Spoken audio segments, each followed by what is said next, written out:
Hello all. तो last lecture में हम लोगों ने देखा कि किस तरीके से जर्मन सोसाइटी की कंडीशंस को देखते हुए कार्ल मार्क्स ने अपनी थ्योरी बिल्ड करना शुरू की। जर्मन सोसाइटी की जो कंडीशंस थी उनके पीछे दो मेजर मेजर रीजंस थे, जिनमें से एक था फ्रेंच रेवोल्यूशन और दूसरा था इंडस्ट्रियल रेवोल्यूशन। फ्रेंच रेवोल्यूशन के बाद जो पॉलिटिकल थॉट्स की इंट्रोडक्शन जर्मन सोसाइटी के अंदर हुई, तो वहां पे जर्मन के लोगों ने ये डिमांड करनी शुरू कर दी कि उनके पास भी राइट्स होने चाहिए, उनके पास इक्वालिटी का अधिकार होना चाहिए, उनके पास प्रॉपर लिबर्टी होनी चाहिए। सिमिलरली इंडस्ट्रियल रेवोल्यूशन का जो इंपैक्ट पड़ा, वहां पे जो गरीब और अमीर था उसके बीच का गैप बहुत ज्यादा इंक्रीज हो गया। वहां पे वर्कर क्लास जो मेनली प्रोडक्शन रिलेटेड मैटर्स में इन्वॉल्व हुआ करते थे, जिनके बिना शायद वेल्थ या मनी जनरेट नहीं हो सकता था, वो काफी पुअर सिचुएशंस में, काफी पुअर कंडीशंस में रहा करते थे। और जो इंडस्ट्रियल ऑनर्स हैं, क्योंकि मैक्सिमम वेल्थ जो प्रोड्यूस कर रहा है वर्कर, वो सारे के सारी वेल्थ जो है वो इंडस्ट्रियल ओनर के पास जा रही है, तो वहां पे रिच और पुअर के बीच का गैप जो था वो बहुत ज्यादा इंक्रीज हो रहा था, जिसके कारण जो गरीब था, जो पुअर था, उसके मन में हमेशा जो रिच कम्युनिटी थी उसके खिलाफ एनिमोसिटी की भावना थी। वो हमेशा उसको अपने एक दुश्मन के रूप में देखा करता था, जिसके कारण समाज या सोसाइटी के अंदर हम लोगों को काफी टेंशंस और कन्फ्लिक्ट्स देखने को मिलते हैं। तो उसी स्पेसिफिक टाइम पे जो कार्ल मार्क्स ने अपनी थ्योरी को प्रपोज किया, तो उन्होंने कहा कि देखिए, जितनी भी सोसाइटी के अंदर टेंशंस होती हैं, जो भी कंफ्लिक्ट होता है, उसका जो रीजन है, उसका जो कारण है, वो क्या है? मेटीरियलिज्म। मेटीरियलिज्म का मतलब क्या रहता है कि किस तरीके से इंडिविजुअल एक दूसरे के साथ इकट्ठा होके चीजों को प्रोड्यूस करता है, गुड्स को प्रोड्यूस करता है। क्योंकि इंसान जो है एक सोशल एनिमल है, जहां पे हम लोग एक दूसरे के साथ कॉपरेट करते हैं ताकि हर एक इंडिविजुअल जो है वो अपना अपना फंक्शन परफॉर्म करे। हर जो मैंने प्रोड्यूस किया वो मैं दूसरे को दूं और दूसरा जो है वो मेरे को दूं। क्लियर? तो कार्ल मार्क्स ने प्रॉपरली जो मटेरियलिज्म है उसको अंडरस्टैंड किया कि किस तरीके से जो है वो इकोनॉमिक एक्टिविटीज में, किस तरीके से प्रोडक्शन रिलेटेड एक्टिविटीज में जो है वो ह्यूमन इन्वॉल्व होता है, और जैसा रिलेशन उसका इकोनॉमिक एक्टिविटीज में रहता है, उसका सीधा सीधा इंपैक्ट जो है वो सोसाइटी या सोशल कंडीशंस के ऊपर भी पड़ता है। जब ह्यूमन इकोनॉमिक एक्टिविटी के लिए एक दूसरे के साथ कॉपरेट कर रहा है, अगर उसमें बिल्कुल इक्वालिटी है, इक्वालिटी का मतलब क्या है कि जितनी वेल्थ जनरेट हो रही है, जितना पैसा जनरेट हो रहा है, वो इन दोनों के दोनों इंडिविजुअल्स के पास इक्वली डिस्ट्रीब्यूट हो रहा है, तो हम लोग देखेंगे कि जब समाज में इन दोनों इंडिविजुअल्स को देखा जाएगा, तो सोसाइटी के अंदर ये दोनों के दोनों जो इंसान है, ये एक दूसरे को इक्वालिटी की नजर से देखेंगे। ना ये मानेगा कि मैं ज्यादा बड़ा हूं, ना ये मानेगा कि मैं छोटा हूं, और वाइसा वर्सा। तो इसने कहा कि जो इकोनॉमिक फैक्टर्स हैं वो बेसिकली डिटरमाइन करते हैं जितनी भी सोशल टेंशन है, जितने भी सोशल कंफ्लिक्ट्स हैं। और कार्ल मार्क्स ने, क्योंकि देखिए सोशियोलॉजी के अंदर जब भी थ्योरी बिल्डिंग होती है, क्योंकि जैसे हमने देखा था कि ऑगस्ट कॉम्ट जो है वो तो कंप्लीटली साइंटिफिक टेम्परमेंट की बात करते थे, कार्ल मार्क्स जो है वो ऑगस्ट कॉम्ट से काफी ज्यादा प्रभावित थे, काफी इंस्पायर्ड थे, और उन्होंने भी यही कहा कि जो सोशियोलॉजी है उसमें एक प्रॉपर थ्योरी बिल्डिंग होनी चाहिए। लेकिन जो कार्ल मार्क्स का बेसिक प्रीमाइस था वो क्या था? मटेरियलिज्म। और अब क्योंकि तुमने जब भी कोई थ्योरी बिल्ड करनी है तो उसके लिए प्रॉपर ऑब्जर्वेशंस होनी चाहिए, एक्सपेरिमेंट्स होने चाहिए, और वो चीज जो है वो सही प्रूव करने के लिए कार्ल मार्क्स ने जो हिस्टोरिकल इवेंट्स थे, यानी कि जब कार्ल मार्क्स ने रिसर्च करनी शुरू की, उससे पीछे मुड़ के कार्ल मार्क्स ने देखा तो हिस्ट्री में जो जो इंपॉर्टेंट इवेंट्स हुए थे, उन हर इवेंट्स को कार्ल मार्क्स ने स्टडी किया, एनालाइज किया, और उसके बेसिस के ऊपर अपनी थ्योरी जो है वो प्रपोज की। यही कारण है जो कार्ल मार्क्स की थ्योरी है उसको हम लोग क्या कहते हैं? उसको हम लोग कहते हैं हिस्टोरिकल मटेरियलिज्म। जहां पे जब से ह्यूमन ने आज से 10-15 हजार साल पहले जब हम लोगों को ये रियलाइज हुआ कि हम लोग अगर एक साथ रहेंगे तो शायद शिकार करना हमारे लिए जो है वो आसान रहेगा, शायद सरवाइव करना जो वो हमारे लिए जो है वो आसान रहेगा, तो कार्ल मार्क्स ने उस सोसाइटी की स्टडी की। क्लियर? उस सोसाइटी की जो इकोनॉमिक एक्टिविटीज थी उनको स्टडी किया, और उसके बेसिस के ऊपर ये डिसाइड किया कि उस इकोनॉमी में या उस सोसाइटी में, क्योंकि बिल्कुल इनिशियल स्टेज थी, हर एक इंडिविजुअल जो है वो अपने अपनी इकोनॉमिक एक्टिविटी परफॉर्म करता था, जो भी फूड प्रोड्यूस होता था या जो भी शिकार होता था वो सब लोगों में इक्वली डिस्ट्रीब्यूट होता था। तो यही कारण था उस समाज में, उस सोसाइटी में बहुत ज्यादा कंफ्लिक्शन जो है वो देखने को नहीं मिलते थे। फिर धीरे धीरे जो कार्ल मार्क्स हैं उन्होंने हर तरह का जो समाज है, थोड़ी सी इनकी जो राइटिंग है वो यूरोपियन सोसाइटी के ऊपर ज्यादा केंद्रित है। इंडिया के साथ थोड़ा सा हम लोग उसको फेलियर के साथ एसोसिएट करते हैं, क्योंकि इंडिया में उस तरह का सिस्टम हमें देखने को नहीं मिलता है। लेकिन फिर भी कार्ल मार्क्स का पहले प्रॉपर्ली हम लोग एक चीज को अंडरस्टैंड कर लेते हैं, फिर इंडिया के साथ जब उसका रिलेशन जो है वो हम लोग एस्टेब्लिश करने की कोशिश करेंगे। तो आसान भाषा में कार्ल मार्क्स ने जो पूरा इतिहास है उसको ऑब्जर्व किया, उसमें जो इंपॉर्टेंट इवेंट्स हुए, जब जब इंसान के बीच में कन्फ्लिक्ट्स हुए, उनको स्टडी किया और उसने उसको रिलेट किया कि जब जब इकोनॉमिक प्रोडक्शन में या जब जब इकोनॉमिक कंडीशंस में कोई झोल होता है, कोई डिस्पैरिटी आती है, कोई टेंशन होती है, तो उसका इंपैक्ट ऑटोमेटिकली जो है वो समाज के ऊपर पड़ता है। और वहां पे हम लोग देखते हैं कि सोशल टेंशंस हैं, सोशल डिविजन्स हैं। क्लियर? तो कार्ल मार्क्स का पूरा जो थ्योरी है वो किसके ऊपर बेस्ड है हमारा? वो हिस्टोरिकल मटेरियलिज्म के ऊपर बेस्ड है। और साथ में इसने ये भी कहा कि देखिए, जो भी इकोनॉमिक एक्टिविटी आज परफॉर्म हो रही होगी, मान लीजिए दो इकोनॉमिक एक्टिविटी 2022 में परफॉर्म हो रही है, हो सकता है 2050 तक, हो क्या सकता है, ऐसा जरूर होगा। इस इकोनॉमिक एक्टिविटी का जो नेचर है उसमें चेंज होना जो है वो बहुत ज्यादा लाजमी है। अब आप खुद सोचिए यार, आज से 25 या 30 साल पहले कोई इमेजिन भी नहीं कर सकता था कि एजुकेशन जो उसको इस तरीके से दिया जाएगा। लेकिन आज एजुकेशन को प्रोवाइड करने का जो तरीका है, जो मैकेनिज्म है, वो बहुत ज्यादा चेंज हो गया है। चाहे वो कोविड उसका रीजन मान लो, या साइंटिफिक या टेक्नोलॉजिकल डेवलपमेंट, इंफॉर्मेशन टेक्नोलॉजी का जो रेवोल्यूशन आया है वो उसका रीजन मान लो। हो सकता है आज से 40 या 50 साल के बाद जो है वो टेक्नोलॉजी इतनी फास्ट हो जाए कि हम लोगों को बहुत सारी चीजें जो आज हम लोग यूज कर रहे हैं उनकी जरूरत ही ना पड़े, और वो लोग जिनको आज उन चीजों से एम्प्लॉयमेंट मिल रही है, शायद आज से 30 या 40 साल पहले, 30 या 40 साल के बाद जब उनके पास वो एम्प्लॉयमेंट की अपॉर्चुनिटीज बचे ही ना। क्लियर? जैसे कुछ सोचो, पहले जो है वो टाइप किया करते थे प्रॉपर, आजकल हर जगह टाइप करने के लिए, जो पहले टाइपराइटर हुआ करते थे, आजकल हर जगह टाइप करने के लिए जो वो कंप्यूटर है, कंप्यूटर इजी टू टाइप है, ठीक है, इमीडिएटली प्रिंटिंग मिल जाता है। बहुत ज्यादा टेंशन जो है वो गलती होगी तो उसको सुधारना जो वो इजी हो जाता है, जो कि टाइपराइटर में देखने को नहीं मिलता है। तो जो टाइपराइटर हुआ करते थे या जो उसके एक्सपर्ट होते थे, नए पीढ़ी में नए लोग तो आपको वो देखने को नहीं मिलेंगे। तो ऑब्वियस सी बात है कि जैसे जैसे टाइम आगे बढ़ेगा वैसे वैसे इकोनॉमिक एक्टिविटी में भी चेंज होगा। इकोनॉमिक एक्टिविटी में चेंज होगा तो उसका इंपैक्ट जो है वो सोशल रिलेशंस के ऊपर भी पड़ेगा, और सोशल रिलेशंस के ऊपर अगर इंपैक्ट पड़ेगा वो नेगेटिव भी हो सकता है, वो पॉजिटिव भी हो सकता है। नेगेटिव होगा तो कन्फ्लिक्शन होगी, कन्फ्लिक्शन होगी तो उसके बाद कोई ना कोई फिर से चेंज जो है वो समाज के अंदर इंट्रोड्यूस होगा। तो कार्ल मार्क्स ने पूरी हिस्ट्री जो है उसको स्टडी किया और उसमें उसने कहा कि टाइम के साथ साथ जो ये मटेरियलिज्म है, या जिसको इसने नाम दिया क्या, मोड्स ऑफ प्रोडक्शन। याद करो लास्ट लेक्चर में हम लोगों ने डिस्कस किया था, तो सारा पिछले वाला ही रिवाइज कर रहे हैं हम लोग। जो मोड्स ऑफ प्रोडक्शन है कि प्रोडक्शन करने के तरीके, मोड्स ऑफ प्रोडक्शन में दो चीजें देखी जाती थी। क्या क्या देखे जाते थे?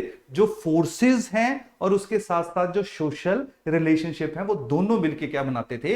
मोड्स ऑफ प्रोडक्शन बनाते थे। तो आज के लेक्चर में हम लोग मोड्स ऑफ प्रोडक्शन के ऊपर जो कार्ल मार्क्स की रिसर्च है, जहां पे वो पीछे मुड़ के देखेगा और हिस्टोरिकल मटेरियलिज्म को अंडरस्टैंड करेगा, यानी कि हिस्टोरिकली जितने भी इंपॉर्टेंट सोशल कंफ्लिक्ट्स हुए हैं, जो भी ट्रांजिशन हुई है, जो भी चेंजेस हुए हैं, उन सबको ऑब्जर्व करेगा, जिसके बेसिस के ऊपर पूरे की पूरी थ्योरी जो है इसकी बिल्ड हुई है। तो आज के लेक्चर में पूरा हम कैटेगराइज करेंगे कि कैसे प्रिमिटिव सोसाइटी थी, किस तरीके से स्लेवरी सोसाइटी आई, कैसे जो है वो हम लोगों को फ्यूडलिज्म देखने को मिला, कैपिटलिज्म देखने को मिला, फिर कार्ल मार्क्स के अकॉर्डिंगली सोशलिज्म आएगा, कम्युनिज्म आएगा। तो हर तरह का सिस्टम जो है वो हम लोग ऑब्जर्व करेंगे वहां से, या आज के लेक्चर से आप लोगों को थोड़ी और ज्यादा क्लैरिटी जो है regarding the thinking of Karl Marx देखने को मिलेगी, और ज्यादा बेटर क्लैरिटी आपको आज के लेक्चर में जो है वो आप लोग इसको पाओगे। अगले जो दो लेक्चर है हमारे, या देखते हैं एक लेक्चर में उसको खत्म करेंगे, तो वहां पे कार्ल मार्क्स का जो अभी तक हमने पढ़ा है उसी चीज को फिर से हम लोग एक बार पढ़ेंगे। बस थोड़ा सा जो जैसे एलिनिएशन के ऊपर जो है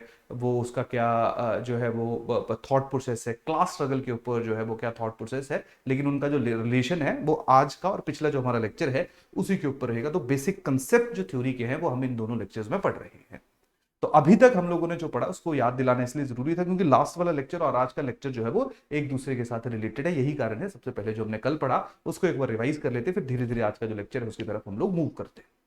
तो अभी तक आसान भाषा में आप लोग क्या समझे? आसान भाषा में आप ये समझे कि कार्ल मार्क्स ने सोशियोलॉजिकल थ्योरी या सोशल टेंशंस या सोसाइटी के अंदर जो चेंजेस होते हैं उनको समझने के लिए जो अपनी थॉट प्रोसेस बिल्ड की, उसका जो बेसिक प्रीमाइस था वो क्या था? Historical materialism.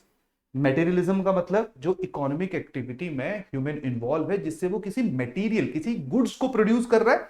आजकल चलिए सर्विसेज भी हम इंक्लूड कर सकते हैं, लेकिन उस जमाने में जो गुड्स हैं उन्हीं को ही मेन इंपॉर्टेंस दी जाती थी।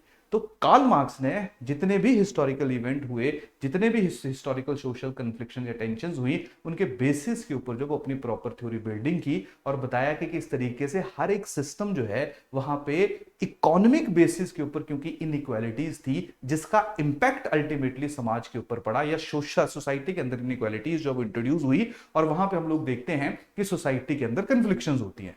जैसे अगर मैं अमेरिका की बात करता हूँ आसान ना इजी लैंग्वेज में आपको समझाने के लिए, तो आप लोग देखते हो कि अमेरिका के अंदर जो ब्लैक्स हैं, जो अफ्रीकन ब्लैक है, और जो वहां के वाइट है, वाइट भी मतलब यूरोपियन ही थे वो, उनके बीच में बहुत समय तक जो हम लोगों ने कन्फ्लिक्शन देखा, इवन आज भी हम लोग देखते हैं। तो उस कन्फ्लिक्शन का सबसे बड़ा कारण क्या है? उस कन्फ्लिक्शन का सबसे बड़ा कारण है दोनों के बीच में इकोनॉमिक डिस्पैरिटी, क्योंकि जो अफ्रीकन थे उनको एक स्लेव के रूप में अफ्रीका से अमेरिका लाया गया था। तो व्हाइट पीपल जो थे उनको हमेशा लगता था कि ये स्लेव है। जब उनका कॉन्स्टिट्यूशन भी बन गया, जब राइट्स का भी जिक्र होना शुरू कर गया, फिर भी जो व्हाइट सुपरमेसी है वो हम लोगों को अमेरिकन सोसाइटी में देखने को मिलती है। तो उसका जो रीजन है, उसका रीजन यही है क्योंकि ब्लैक या जो अफ्रीकन थे वो, क्योंकि हमेशा उनको जो है वो पुअर या गरीब कंसीडर किया जाता था, और व्हाइट जो अपने आप को हमेशा सुप्रीम मानते थे, हमेशा अपने आप को जो है वो सुपीरियर कंसीडर किया करते थे। यही कारण है आज भी हम लोगों को वो जो डोमिनेशन है, वो साइकोलॉजिकल डोमिनेशन जो वो देखने को मिलती है, क्योंकि जो इकोनॉमिक फैक्टर्स हैं, जो इकोनॉमिक एक्टिविटीज हैं, उनमें बहुत सालों तक बहुत ज्यादा डिस्पैरिटी जो है वो व्हाइट और ब्लैक्स या अफ्रीकन के बीच में हम लोगों को देखने को मिलती है। तो कार्ल मार्क्स की थ्योरी कहीं ना कहीं उस स्पेसिफिक जो समाज है या सोसाइटी है वहां पे बिल्कुल सही हम लोगों को देखने को मिलेगी। इंडिया के अंदर भी आप मान सकते हो कि जो हमारे यहाँ पे थोड़ा क्लास डिवीजन नहीं है, हमारे यहाँ पे कास्ट डिवीजन है। लेकिन आप लोग देखोगे कि जो कास्ट हायरार्की में, ठीक है, जो शेड्यूल कास्ट में है, क्लियर, या जो हमारा वर्ण सिस्टम है उसमें जो शूद्र कैटेगरी में आते हैं, उनके साथ भी हिस्टोरिकली बहुत ज्यादा डिस्क्रिमिनेशन हुई है। उनके पास इकोनॉमिक एक्टिविटीज के लिए जो है वो प्रॉपर अधिकार नहीं हुआ करते थे, जिनके कारण हम लोग देखते हैं कि आज भी सोसाइटी के अंदर जो है वो चाहे कास्ट बेसिस के ऊपर है, लेकिन कन्फ्लिक्शन हम लोगों को देखने को मिलती है। इवन दो कार्ल मार्क्स ने कास्ट का बहुत ज्यादा जिक्र नहीं किया, इसने अफ्रीका के बारे में जरूर लिखा है, या सॉरी एशियाटिक सोसाइटी के बारे में जरूर लिखा है, लेकिन कास्ट के ऊपर जो है वो राइटिंग हम लोगों को बहुत ज्यादा देखने को नहीं मिलती है। जब हम लोग इंडियन सोसाइटी की तरफ मूव करेंगे तो वहां पे इंडियन सोशियोलॉजिस्ट को पढ़ेंगे, वहां पे वो इंडिया के जो डायनेमिक्स हैं कास्ट के हैं उनको समझेंगे, उनको जो है वो रिलेट करेंगे, तो वहां पे और चीजें जो वो आप लोगों को समझ आएंगी। क्लियर? तो कहानी यहां पे समझ आ रही है आप लोगों को कि किस तरीके से कार्ल मार्क्स की पूरी प्रीमाइस जो है वो हिस्टोरिकल मटेरियलिज्म के ऊपर बेस्ड है, जहां पे उसने अपना एक व्यू पॉइंट बनाया और शायद उसने सोल्यूशन दिया कि अगर सोसाइटी इस तरीके से रहेगी या सोसाइटी अगर ऐसी होगी तो उसमें स्टेबिलिटी होगी और किसी तरह का कन्फ्लिक्शन जो है वो हम लोगों को एक इंडिविजुअल और दूसरे इंडिविजुअल के बीच में देखने को नहीं मिलेगा। डन? तो देखिए लास्ट लेक्चर में हम लोगों ने क्या क्या पढ़ा था। सबसे पहले तो हम लोगों ने हिस्टोरिकल मटेरियलिज्म के बारे में पढ़ा, तो ये चीज तो होपफुली आप लोगों को समझ आ गया। हिस्टोरिकल मटेरियलिज्म के दो इंपॉर्टेंट एस्पेक्ट्स थे। पहला क्या था? Material basis of social life, यानी कि मैं हूं, आप हैं, या हम सारे लोग जो एक एरिया में रह रहे हैं, उन सब का जो मेन प्रीमाइस है वो क्या है? इकोनॉमिक फैक्टर्स ही हैं। एक चीज सोचिए, अगर मैं सारी चीजें खुद प्रोड्यूस कर सकता, मेरे को आपकी जरूरत ही नहीं होती, तो मैं क्यों आपके साथ जो है वो अपना रिलेशन एस्टेब्लिश करता? जैसे ह्यूमन के अलावा बाकी जो एनिमल्स हैं, आप इंडिविजुअली अपनी लाइफ जी रहे हैं, ऐसा थोड़ी है कि वो सारे मिलके शिकार कर रहे हैं, मिलके जो है कुछ एनिमल्स को छोड़ के मिलके जो है वो सारी इकोनॉमिक एक्टिविटी प्रोड्यूस कर रहे हैं, या जो उनके पास सरप्लस है कुछ खुद खा रहे हैं, कुछ दूसरे को खाने को दे रहे हैं, ऐसा तो नहीं हो रहा है। क्लियर? वो भी सर्वाइव कर रहे हैं क्योंकि उनकी जो नीड्स हैं, उनकी जो रिक्वायरमेंट है वो इंडिविजुअली पूरी हो सकती है। लेकिन हम लोग जो ह्यूमन हैं, चाहे हम मेंटली बहुत ज्यादा इवॉल्व हो गए हैं, जिसमें हम लोगों ने ये सोच लिया है कि human can do anything, human can control the nature. और अगर आपने कंट्रोल करना है नेचर को, जैसे मान लो मैं बंद कमरे के अंदर एसी चला रहा हूँ, बाहर जाए जितनी मर्जी गर्मी है, लेकिन मैंने यहाँ पे अपने अकॉर्डिंगली क्लाइमेट जो है वो तैयार कर लिया होगा, तो कहीं ना कहीं मैं नेचर को कंट्रोल कर रहा हूँ। ये अलग बात है, इसका इंपैक्ट पड़ रहा है, दैट इज डिफरेंट थिंग, लेकिन इस टाइम पे तो मैंने नेचर को कंट्रोल कर लिया है। क्या कोई और एनिमल ऐसा कर सकता है? नहीं कर सकता।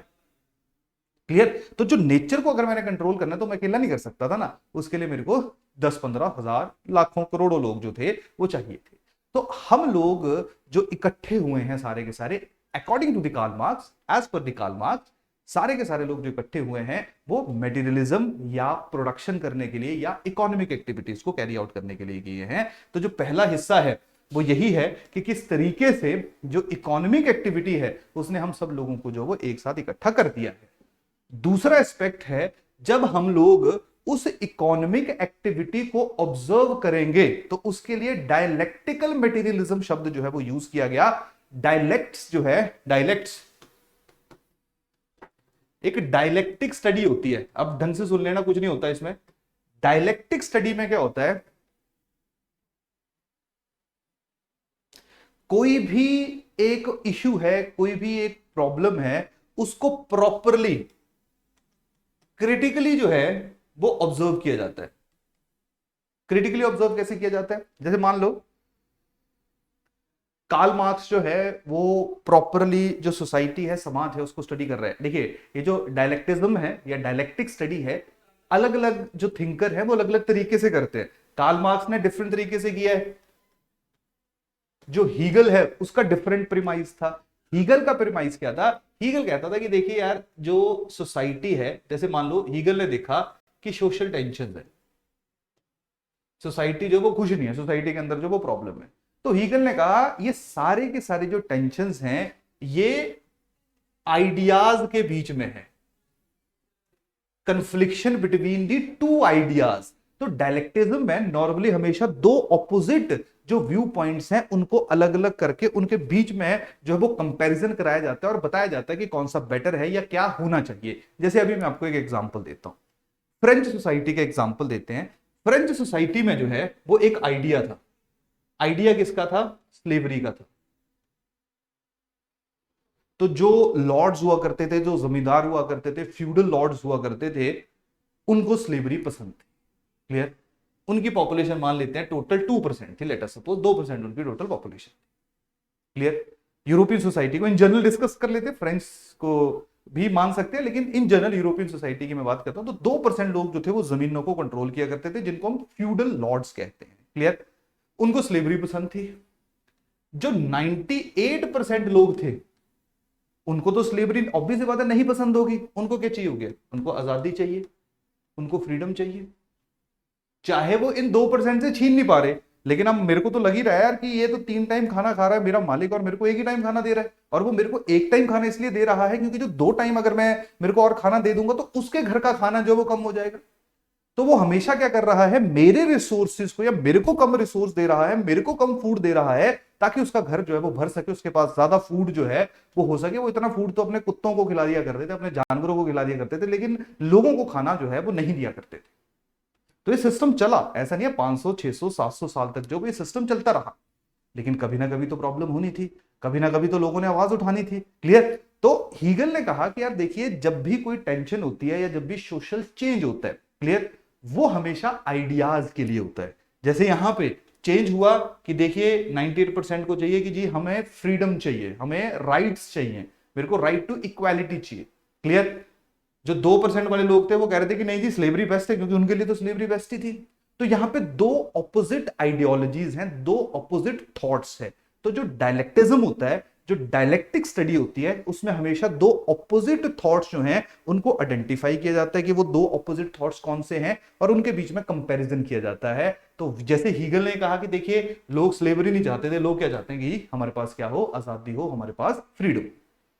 सिमिलरली जो कार्ल मार्क्स हैं उसने भी डायलेक्टिक या डायलेक्टिज्म जो है उसको अपनी थिंकिंग में यूज किया, जहां पे उसने दो तरह के जो थॉट्स हैं, दो तरह के जो आइडियाज हैं उनको आपस में कंपेयर करवाया, जिनमें से एक आइडिया था कैपिटलिज्म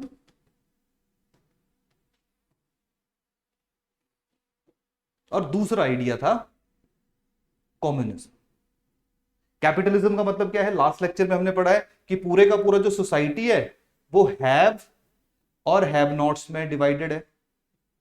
कम्युनिज्म का मतलब क्या है कि there is no have, no have nots, all are equal, सब लोग बराबर है। बराबर किस कंटेक्स्ट में है, सारे के सारे जो इकोनॉमिक एक्टिविटीज हैं, जितना भी सामान प्रोड्यूस हो रहा है वो सब लोगों का है, ऐसा नहीं है कि कुछ लोगों का है, वो सभी का है। क्लियर, कहानी समझ आ रही नहीं आ रही। तो जो हमारा कार्ल मार्क्स है उसने जो मटेरियलिज्म है या इकोनॉमिक एक्टिविटीज है उसके बेसिस के ऊपर डायलेक्टिज्म किया। हीगल ने आइडियाज के ऊपर किया। एक फ्यूबरबैक थे, फ्यूबरबैक जो है उन्होंने रिलीजियस आइडियाज के ऊपर किया। उन्होंने कहा कि यार देखिए जो कन्फ्लिक्शन होता है वो धार्मिक आइडिया के ऊपर होता है। जैसे मान लेते हो, मैं इंडिया का एक एग्जांपल लेता हूं कि हमारे यहां पे किसी जमाने में सती प्रथा थी, मैक्सिमम लोग उस सती प्रथा को एक्सेप्ट किया करते थे, तो कुछ लोगों के लिए जो सती प्रथा थी वो एक्सेप्टेड थी, एक थॉट के लोग वो हो गए। फिर राजा राम मोहन रॉय जैसे लोग आए जिन्होंने लोगों को बताया कि भाई ये तो गलत चीज है, ऐसा नहीं होना चाहिए, क्लियर, क्योंकि ये तो क्रुएलिटी अगेंस्ट दी वुमेन है कि एक जीवन, एक तो मर गया है, एक जीवित इंसान को आप जिंदा जो है वो आग में जला दे रहे हो, दैट इज ना रॉन्ग थिंग। तो उनके आइडियाज से कुछ लोग इंस्पायर्ड हुए और इन्फ्लुएंस्ड हुए, जिन्होंने कहा जी सती प्रथा जो वो बिल्कुल बकवास है, ऐसा नहीं होना चाहिए। तो सोसाइटी के अंदर एक ही थॉट के ऊपर दो अलग अलग सोच बन गई, दो अलग अलग आइडियाज या आइडियोलॉजीज बन गई। अब इनके बीच में कन्फ्लिक्शन होना जो है वो लाजमी है, कि कुछ लोग गांव के अंदर बोले कि नहीं गलत है, कुछ लोग बोले कि नहीं जी सही है, फिर दोनों के बीच में कन्फ्लिक्शन होगी, कन्फ्लिक्शन के बाद लड़ाई झगड़ा भी हो सकता है, फिर एंड में क्या होगा कि जो एक आइडियोलॉजी है उसको एक्सेप्ट कर लिया जाएगा। तो हमारे यहाँ पे किस आइडियोलॉजी को एक्सेप्ट कर लिया गया, इस वाली को, कि जी सती प्रथा गलत है। तो आज हम लोग कुछ जगहों के ऊपर फिर भी शायद सुनने या देखने को मिल जाता है, लेकिन ओवरऑल जब हम लोग देखते हैं तो हमें उतना ज्यादा जो है वो इंडिया में अभी ये वाले इंसिडेंसेस देखने को नहीं मिलते। तो क्या हुआ, दो थॉट्स के बीच की लड़ाई थी। तो डायलेक्टिज्म में यही है कि दो अलग अलग थॉट्स हैं जिनमें से एक थॉट जो वो सही है। तो हमेशा जब भी कोई टेंशन होगी, जब भी कोई चेंज आना होगा, तो उन थॉट्स के बीच में कॉन्ट्रडिक्शन होगी, पहले कंफ्लिक्ट होगा, कॉन्ट्रडिक्शन होगी, और फिर बीच में जो बाद में जो है वो एक रिवोल्यूशन आएगा, जहां पे एक थॉट जो है वो दूसरे थॉट को सुपरसीड करेगा, और इस तरीके से एक नया सोशल सिस्टम जो है वो हम लोगों को हमारे समाज, हमारी सोसाइटी के अंदर इंट्रोड्यूस होता हुआ देखने को मिलेगा। तो ये जो सोशल ट्रांसफॉर्मेशन है, सोशल चेंजेस है, ये इनएविटेबल है। और ये जब दो आइडियाज के बीच में क्लैशेस होते हैं, एक आइडिया सुपरसीड करता है, वो ऑर्थोडॉक्स भी कर सकता है, वो मॉडर्न आइडिया भी जो है वो उसको सुपरसीड कर सकता है। जो भी आइडिया उसको जीतेगा या जो भी आइडिया विन करेगा, वो धीरे धीरे जो है वो आगे बढ़ना शुरू कर देगा, और वो नए थॉट्स जो हैं वो समाज या सोसाइटी के अंदर लेके आएगा, और सोसाइटी में ऑटोमेटिकली चेंजेस होंगे। तो जो social change is inevitable, similarly social conflict is also inevitable. Social conflict होगा ही होगा, क्योंकि आज सोसाइटी जो वो स्टेबल होगी, कुछ टाइम के बाद एक नया ग्रुप नए थॉट्स नए आइडियाज के साथ जनरेट होगा, जो पुराने आइडियाज के साथ लड़ाई लड़ेगा, झगड़ेंगे, फिर उनमें से एक आइडिया जो है वो डोमिनेट करेगा, और सोसाइटी में हम लोगों को चेंजेस जो है वो देखने को मिलेंगे। जैसा हम लोगों ने एनलाइटनमेंट के टाइम पे देखा, जैसा हम लोगों ने इंडस्ट्रियल रेवोल्यूशन के टाइम पे देखा, कि किस तरीके से एनलाइटनमेंट से पहले जो यूरोपियन सोसाइटी थी वो बिल्कुल ऑर्थोडॉक्सी, धर्म ही उनके लिए सब कुछ था, बट आफ्टर एनलाइटनमेंट हमने देखा कि उनके लिए जो है वो रैशनैलिटी, रैशनल थॉट्स जो हैं वो ज्यादा इंपॉर्टेंट हो गए रेदर देन रिलीजन। समझ आ रही कहानी की नहीं आ रही, ठीक है। तो डायलेक्टिज्म या जो डायलेक्टिक मटेरियलिज्म है, उसमें हमेशा दो अलग अलग जो थॉट्स हैं, सोच हैं, उनके बीच में जो है वो कंपैरिजन किया जाता है, और उसके बेसिस के ऊपर जो सोसाइटी या समाज के अंदर हम लोगों को कन्फ्लिक्ट्स देखने को मिलते हैं, उनको आइडेंटिफाई किया जाता है। लेकिन ये है प्रीमाइस अलग है। जैसे फ्यूरबैक जो है वो कहता था यार ये जो रिलीजियस जो ऑर्थोडॉक्स सोच है, जो कैथोलिक थॉट्स है, जहां पे सब कुछ जो है वो भगवान को ही माना जा रहा है, वो इतने ज्यादा सही नहीं है। तो समाज के अंदर अगर कन्फ्लिक्शन होगा तो उन थॉट्स के अगेंस्ट होगा, क्लियर। कार्ल मार्क्स ने जो वो इकोनॉमिक फैक्टर्स का जिक्र किया, उसने कहा कि देखिए यार, जो इकोनॉमिक एक्टिविटीज को करते हुए, इकोनॉमिक एक्टिविटीज को परफॉर्म करते हुए दो तरह के सिस्टम हैं, एक कैपिटलिज्म है, लेकिन होना क्या चाहिए, कम्युनिज्म होना चाहिए। क्योंकि कम्युनिज्म जो है वो कहता है कि मोड ऑफ प्रोडक्शन, यानी कि जब भी चीजों को प्रोड्यूस किया जाएगा, जो भी इंडस्ट्रीज हैं, जो भी गुड्स है, उन सब पे सब लोगों की जो है वो इक्वल ओनरशिप है, ना कोई बड़ा है ना कोई छोटा है, सारी चीजें सबकी है, क्लियर। और कैपिटलिज्म जो है वो उसके नेगेटिव एस्पेक्ट्स बहुत ज्यादा है, क्योंकि इकोनॉमिक जो सिस्टम है उसमें ही डिस्क्रिमिनेशन है, क्योंकि सारी वेल्थ जो है वो एक इंडिविजुअल लेके चला जा रहा है, बाकी लोगों के हालात जो वो बहुत खराब है। सोसाइटी के अंदर इनइक्वालिटी है, इनइक्वालिटी होगी तो ऑब्वियस बात है जो हैव नॉट्स हैं वो आज नहीं कल नहीं परसों हथियार उठाएंगे, आवाज उठाएंगे, और जो हैव्स हैं उनको सप्रेस करेंगे, क्योंकि उनको भी तो अधिकार चाहिए। कब तक वो भूखे रहेंगे, क्लियर, कभी तो आवाज उठाएंगे। और ये शायद जो लाइनें मैं बोल रहा हूं आप लोगों को सुनी सुनी लग रही होंगी, जब आप लोग फ्रेंच रेवोल्यूशन तो रहने दीजिए, जब हम रशियन रेवोल्यूशन देखते हैं या चाइना में भी रेवोल्यूशन देखते हैं, तो कहीं ना कहीं वो मार्क्स के जो आइडियाज थे उनसे बहुत ज्यादा प्रभावित थे, जहां पे उन्होंने जो रूलिंग कम्युनिटी थी, चाहे वो राजा था या वो बिजनेसमैन थे या इंडस्ट्रियलिस्ट थे, क्लियर, या इंडस्ट्रियल ओनर्स थे, उनके खिलाफ लोगों ने हथियार उठाए, जिसको रिवोल्यूशन का नाम दिया गया, उनको साइड किया, और पूरा पावर जो है वो लोगों के पास आ गया। तो उसके बारे में भी हम लोग धीरे धीरे जो वो डिस्कस करेंगे कि कैसे सारी की सारी चीजें जो है वो ट्रांजिशन में रही,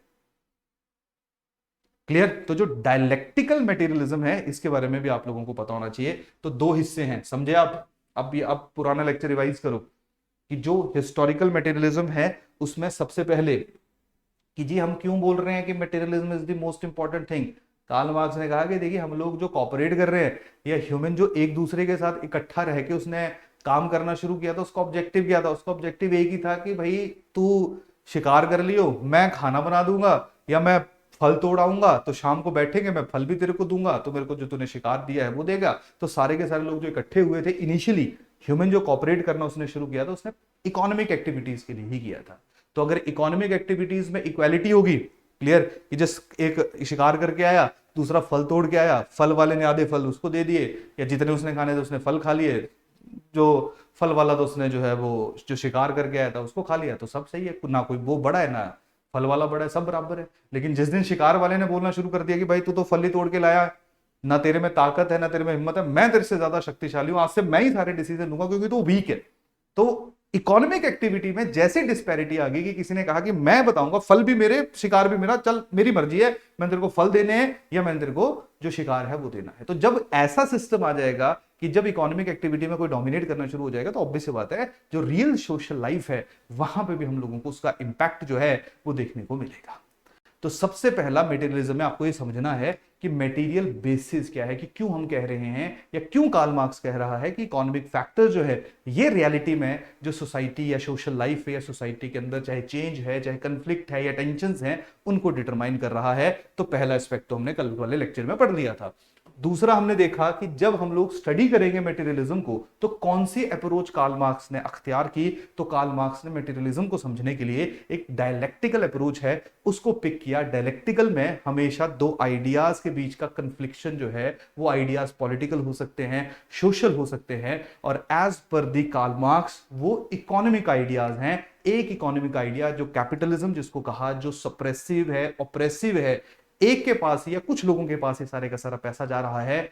दूसरा आइडिया, दूसरा इकोनॉमिक आइडिया ऐसा जहां पे सब लोग जो है वो बराबर के मालिक है, इक्वल ओनर्स हैं। तो दोनों के बीच में कन्फ्लिक्शंस होगी, कॉन्ट्रडिक्शन होगी, जिसके कारण टेंशंस रहेंगे और बाद में सोशल चेंज भी आएगा। बाद में उसने ये भी बताया कि सोशल स्टेबिलिटी कैसे आ सकती है, उसके बारे में हम लोग थोड़ी देर में डिस्कस करते हैं। होपफुली ये जो दोनों के बीच का लिंक है वो आज आप लोगों को शायद समझ आ गया होगा। बाकी एक दो तीन बार पढ़ो।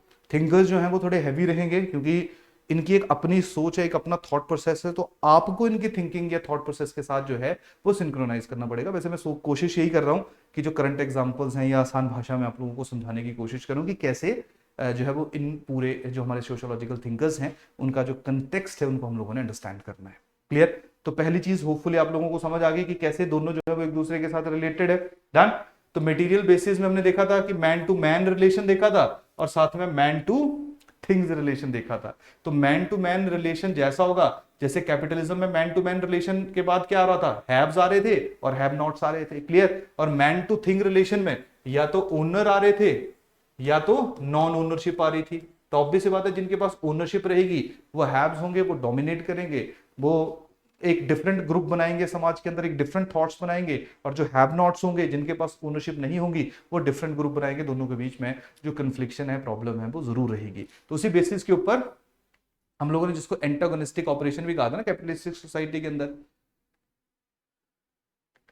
क्लियर? और फिर हमने देखा था कि किस तरीके से जो इकोनॉमिक स्ट्रक्चर है वो सोशल जो हमारा सुपर स्ट्रक्चर होगा उसको इन्फ्लुएंस करेगा। यानी कि जैसा इकोनॉमिक इंफ्रास्ट्रक्चर में जो जब जब चेंजेस होंगे तो उसका इंपैक्ट जो है वो सोसाइटी के ऊपर हम लोगों को देखने को मिलेगा। जिस दिन इकोनॉमिक इंफ्रास्ट्रक्चर में ये चेंज हुआ कि जो मेल और फीमेल हैं उनको इक्वल अपॉर्चुनिटी मिलनी चाहिए। क्लियर? ऐसा नहीं होगा कि डिस्क्रिमिनेशन कोई भी करेगा तो उसके खिलाफ एक्शन लिया जाएगा। तो सोशल में जो फैमिली थी, ठीक है, वहां पे मेल और फीमेल के बीच में इक्वालिटी आनी शुरू हो गई। मैं ऐसा नहीं कहूंगा कि एकदम ही आ गई क्योंकि टाइम लगता है, चीजें जो हजारों सालों से एग्जिस्ट करती हैं जब भी उनमें कुछ चेंजेस हमें देखने को मिलती हैं तो उनमें समय लगता है। लेकिन फिर भी हम लोग देखते हैं कि आज से जो 2 या 3 जनरेशन पहले मेल और फीमेल के बीच में इनइक्वालिटी थी वो आज नहीं है, क्योंकि आज मेल भी सेम काम कर रहा है, फीमेल भी वही काम कर रही है। क्लियर? तो आज काफी ज्यादा इक्वालिटी जो है वो हम लोगों को मेल और फीमेल के बीच में देखने को मिल रही है। क्यों? क्योंकि इकोनॉमिक स्ट्रक्चर में फीमेल की पार्टिसिपेशन जो है उसको अलाउ कर दिया गया, उसको प्रमोट किया गया, जो पहले नहीं हुआ करता था। तो कार्ल मार्क्स ने सिंपल सा कहा कि जब इकोनॉमिक इंफ्रास्ट्रक्चर में चेंज होगा तो ऑब्वियस बात है जो सोशल सुपर स्ट्रक्चर्स हैं, चाहे वो फैमिली है, मैरिज है, ठीक है, उन सब में भी हम लोगों को जो है वो काफी चेंजेस देखने को मिलेंगे। क्लियर, कहानी समझ आ गई सब लोगों को?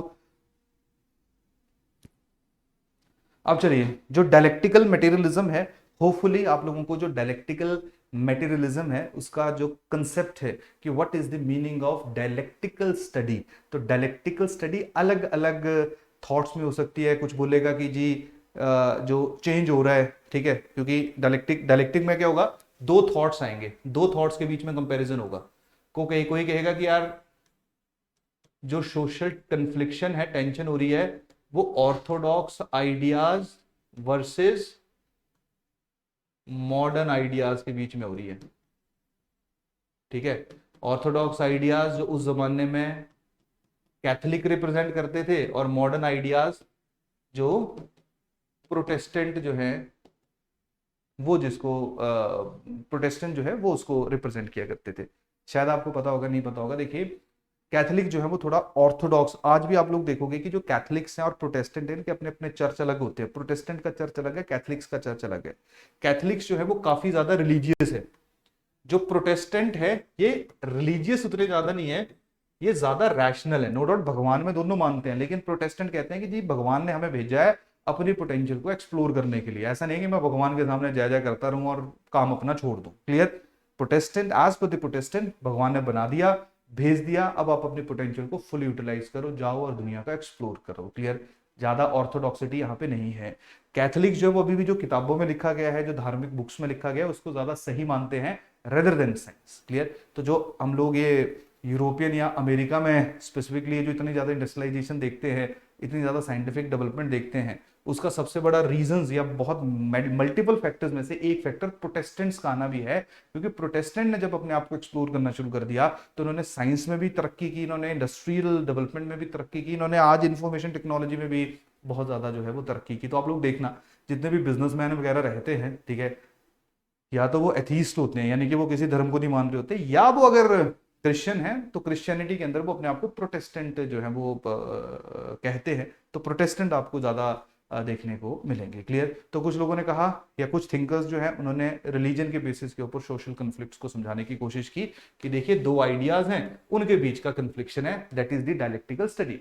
कार्ल मार्क्स ने इकोनॉमिक्स जो है या जो मटेरियलिज्म है उसके बेसिस के ऊपर जो है वो जो प्रॉपर जो रिसर्च है उसको कैरी आउट किया, और उसके बेसिस के ऊपर दो आइडियाज के बीच की जो है वो कन्फ्लिक्शन हम लोगों को समझाई। और अभी हम लोग देखेंगे कि जब इसको स्टडी किया जाएगा तो कार्ल मार्क्स ने प्रॉपर हिस्टोरिकल स्टडी की हुई है, जहां पे जो मोड्स ऑफ प्रोडक्शन है, मोड्स ऑफ प्रोडक्शन है, अगला टॉपिक हमारा यही है।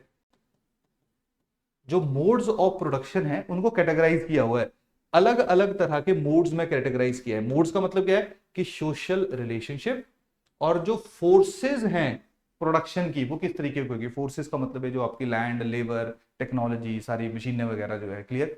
इनके बीच में क्या सोशल रिलेशनशिप और ये जो फैक्टर्स हैं ये कैसे उस जमाने में थे, उस बेसिस के ऊपर, इस बेसिस के ऊपर जो है वो सोशल रिलेशनशिप या जो सोशल स्टेटस है सोसाइटी के अंदर, जो टेंशंस हैं, इक्वालिटीज हैं, इनइक्वालिटीज हैं, उनको आइडेंटिफाई करने की जो है वो कोशिश करेंगे। उसको हम 2 मिनट में डिस्कस करते हैं। होपफुली आप लोगों को जो डायलेक्टिकल मटेरियलिज्म है उसके बारे में समझ आ गया होगा। तो एक चीज हमेशा ध्यान रखना, जब हम लोग हिस्टोरिकल मटेरियलिज्म की बात करते हैं तो उसमें material basis of social life कि क्यों हम इसको कर रहे हैं, और डायलेक्टिकल मटेरियलिज्म यानी कि जो इकोनॉमिक फैक्टर्स हैं उनको कैसे अप्रोच करना है और बताना है कि सोशल टेंशन के लिए जो वो रिस्पॉन्सिबल हैं, ये दोनों एक साथ ही आएंगे। तो historical materialism is equal to material basis plus dialectical materialism. तो कल को अगर हिस्टोरिकल मटेरियलिज्म के ऊपर क्वेश्चन आएगा तो दोनों चीजें जो आपके आंसर के अंदर होनी चाहिए, क्योंकि जो असली अंडरस्टैंडिंग ऑफ मटेरियलिज्म है वो डायलेक्टिक अप्रोच के बाद है, वो अप्रोच जिसको कार्ल मार्क्स के द्वारा अख्तियार किया गया, कार्ल मार्क्स के द्वारा पिक किया गया। तो 4 बेसिक डायलेक्टिकल अगर मटेरियलिज्म को आपने समझना है तो 4 बेसिक इसके अप्रोच जो है वो अप्रोचेस हैं। क्लियर? या 4 इसके जो है वो अंडरस्टैंड करने के तरीके हैं। सबसे पहला है progressive development of forces of production.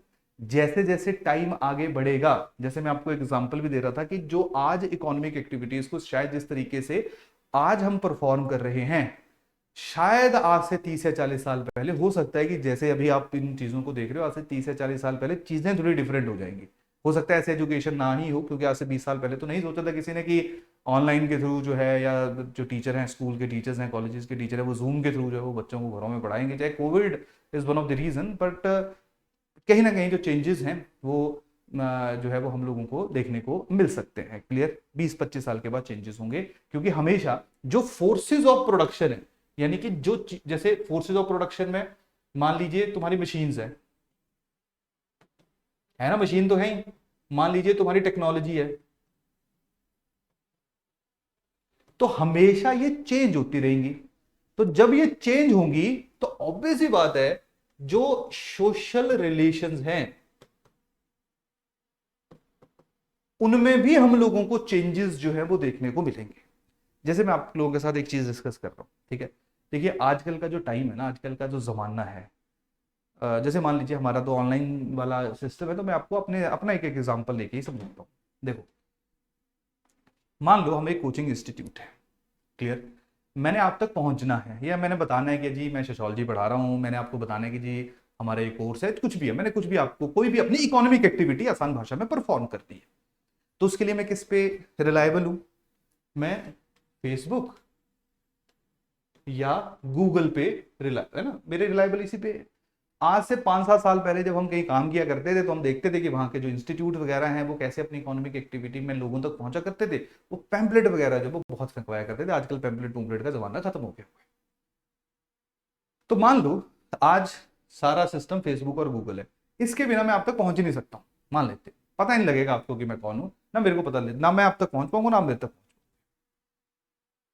आज से 30 साल के बाद, 30 साल के बाद अब तो इनकी जो फीस है वो बहुत कम है, बहुत ज्यादा नहीं है, और कहीं ना कहीं हम कुछ कहते भी हैं तो मान भी लेते हैं। आज से 30 साल के बाद पूरी दुनिया इनके ऊपर इतनी ज्यादा डिपेंडेंट हो जाएगी कि हो सकता है कि हम सब के लिए ये हैव्स बन जाए। यानी कि इनकी मर्जी है, इन्होंने मेरे को जो है वो प्रमोट अपने आप को करने देना है या नहीं करने देना है, ये डिसाइड करेंगे। ये पूरे के पूरे जो हैं वो डोमिनेटिंग फोर्स के रूप में जो है स्टेब्लिश हो गए। तो ऑब्वियस ही बात है कि अब कहीं ना कहीं वो लोग जो इस सिस्टम के साथ या इनके साथ जुड़े होंगे वो एक साइड हो जाएंगे, और बाकी हम सारे के सारे लोग जो हैं वो दूसरी डायरेक्शन में हो जाएंगे, जो स्पेसिफिक टाइम पे नहीं है।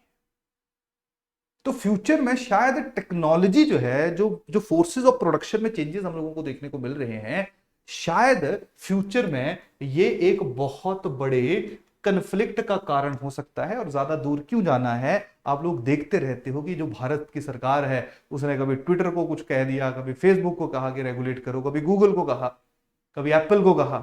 तो कहीं ना कहीं जो टेक्नोलॉजिकल जियांट है, तो जैसे इस स्पेसिफिक टाइम पे कुछ ना कुछ रीजन है कि जी इंफॉर्मेशन नहीं शेयर हो रही है। जैसे एफबीआई के साथ जो वो एप्पल ने इंफॉर्मेशन शेयर करनी जो है वो मना कर दिए थे कि जी हम नहीं देंगे अपनी पर्सनल इंफॉर्मेशन। इवन वो जो है वो बहुत बड़ा क्रिमिनल था, जिसका वो फोन था, उसके जरिए जो है वो उसने टेररिस्ट एक्टिविटी को परफॉर्म किया, तो उसके जरिए जो एफबीआई है उसको काफी जानकारी मिल सकती है, लेकिन एप्पल वाले मना कर रहे थे।